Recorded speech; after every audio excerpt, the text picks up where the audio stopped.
video kali ini kita akan membahas mengenai pesawat sederhana jenis pengungkit. Sebelum itu kita harus tahu dulu nih, apa itu pesawat sederhana.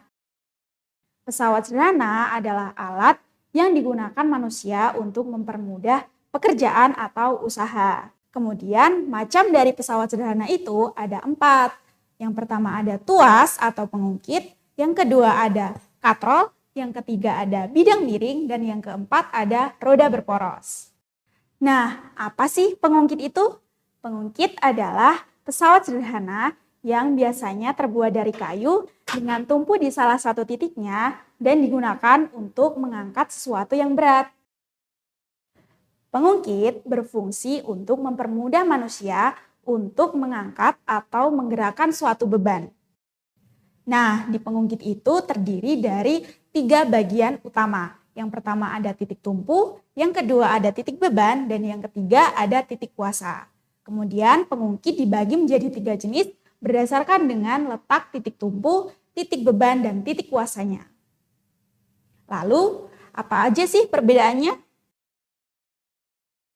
Pengungkit jenis pertama. Di pengungkit jenis pertama ini, titik tumpu berada di antara titik kuasa dan titik beban. Contohnya berada di gunting dan di jungkat-jungkit. Kemudian pengungkit jenis kedua. Pengungkit jenis kedua ini, titik beban berada di tengah, di antara titik tumpu dan titik kuasa. Untuk contohnya berada di pembuka tutup botol dan gerobak roda 1. Yang terakhir adalah pengungkit jenis ketiga. Pengungkit jenis ketiga ini, titik kuasa berada di tengah, di antara titik tumpu dan titik beban. Contoh pada pengungkit jenis ketiga ini ada pinset dan sekop. Nah, gimana teman-teman? Jadi, dari ketiga jenis pengungkit tersebut, perbedaannya berada pada letak titik tumpu, titik beban, dan titik kuasa. Pada jenis pengungkit pertama, titik tumpu berada di tengah. Pada jenis pengungkit kedua, titik beban berada di tengah. Dan pada jenis pengungkit ketiga, titik kuasa berada di tengah. Nah, itulah penjelasan mengenai jenis-jenis pengungkit pada alat-alat yang biasa kita temui di kehidupan sehari-hari. Mudah dipahami bukan?